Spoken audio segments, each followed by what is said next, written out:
This is Brother Ron, and welcome to We All Be News Radio and TV, the news-free Dixie for the 21st century.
We all be is on his own one and only sister, Kristen Adele. Kristen Adele. How you doing today? I'm doing well. How are you doing? I'm good. Right now we're at the I Am a Man Plaza in Memphis, Tennessee, April 5th, 2018.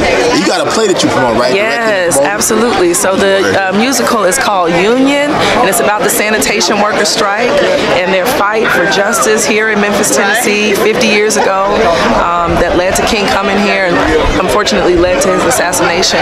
But the musical runs tomorrow night, Friday, which is sold out, and then we have another show Saturday at 7 p.m. and then Sunday at 2 p.m.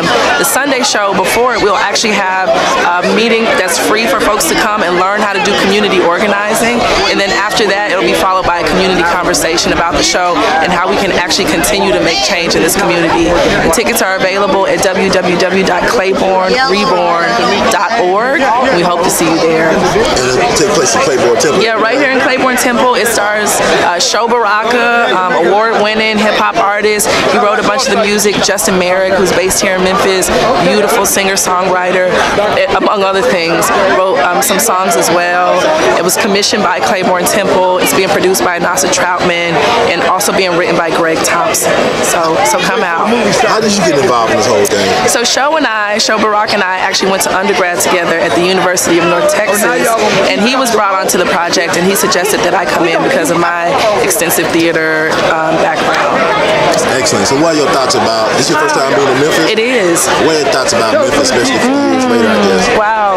So I'm from Dallas, Texas, and I live in New York. I've lived in Harlem, and I now live in Brooklyn. In Memphis, I've traveled a lot around the U.S. as well, and have seen a lot of cities in the South and all over the country. And Memphis is very interesting to me. I think there's an opportunity here because we have a black majority in this city for us to gain more power and for us to continue to make change. But because we have, in terms of the demographic numbers, we have the majority, I would like to see us with more access and more resources and not as much poverty and more in more positions of power so that we can move our community forward. Excellent. You come from Dallas, so they got to deal with the Kennedy thing. How do you think Dallas dealt with the Kennedy assassination thing, that legacy? That's a great question. Yeah, I was thinking about that the other day, actually. In some ways, it feels like Dallas has moved forward in a way that Memphis is still working to move forward, and I'm not sure how that's happened. I actually don't have an answer for that, but I think looking to Dallas to answer that question of how can we actually continue to press past this thing where it feels like Memphis in some ways is still frozen at the moment. Yeah, I think there is an answer there, but I don't know what it is. What are your hopes when after people view this play? What are your hopes for people should be walking away with? Yeah, my hope is that people, that black people will be inspired and will be encouraged by the fortitude and the resilience that our people have, and that we'll be grateful for the work that has come before to provide the opportunities that we have now. And it's my hope that white people will leave the play with a deeper understanding of the work that they need to do on an individual level and also on a systemic level to actually create justice, to right the wrongs that have been done in this country, and that it's not enough to just say it or just acknowledge it, but you actually have to begin to shift resources and begin to shift power. And I hope people see that in this play and are moved in that way, moved to action. You are the director, correct? I am. So do you have any passions to write? Oh yeah, yes.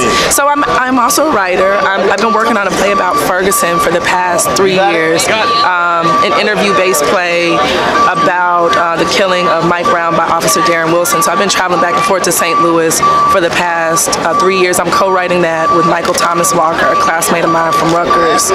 And yeah, I think that show is finally going to get production. It was commissioned by the St. Louis Black Rep and 651 Arts in Brooklyn. So I know Ron Hines. oh yeah, you know Ron. He is an OG. That's the best way to describe Ron Hines. I was on the Ferguson. I didn't know about Ferguson while I was in school. It was after that Mike Brown thing happened.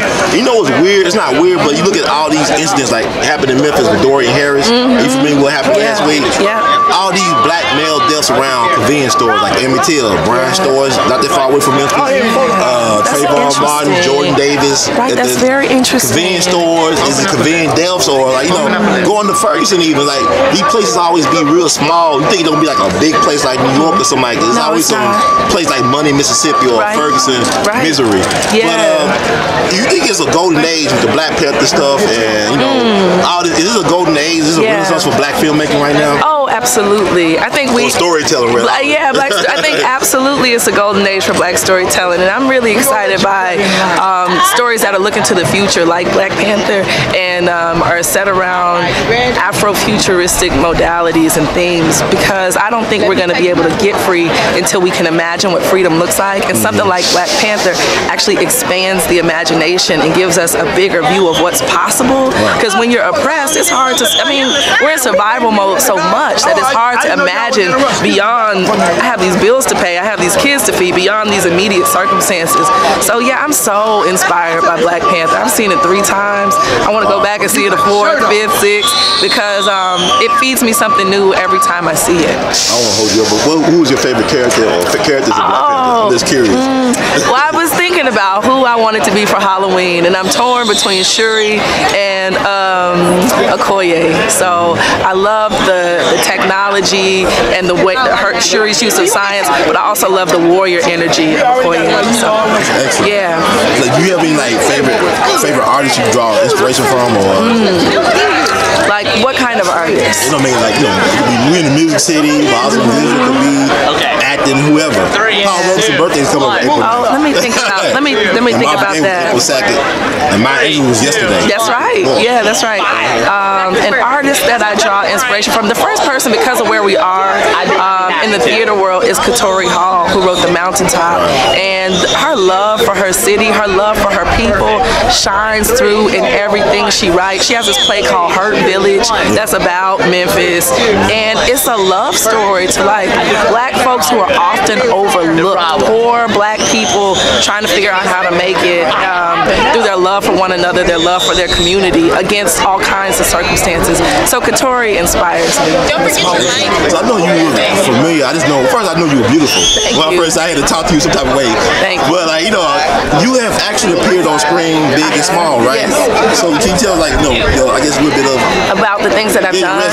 Okay, so I've appeared on Blue Bloods. I've done Orange is the New Black. Most recently, I just shot House of Cards, being season 6. Yeah, the final season of that. What else have I done? Elementary. You know, a bunch of very small parts on TV, a bunch of commercials, and then the bulk of my work has been doing regional theater around the country. And I'm actually headed back to New York on Monday and start rehearsal for an off-Broadway play called Bump, which is about pregnancy. Wow. So I'll ask you this, because everybody, like, I know Danny Glover had this passion project about about the Haitian Revolution. Okay. Do you have a passion project or something you want to see get green lighted in the very near future? It's my Ferguson story, telling the story of Ferguson, because I think what happened in Ferguson is national, and the conversation that we can have there can spark something I think that's meaningful for all of us. So how can we follow you or support you? You can check me out at KristenAdele.net, and that's KristenAdele.net. Do you have any closing words or thoughts for this segment? No, I don't. Just thank you for taking the time. Thank you for the great questions. Thank you, Kristen Adele. The words of great Delton. We love you madly. Keep on producing and pushing. Thank you so much.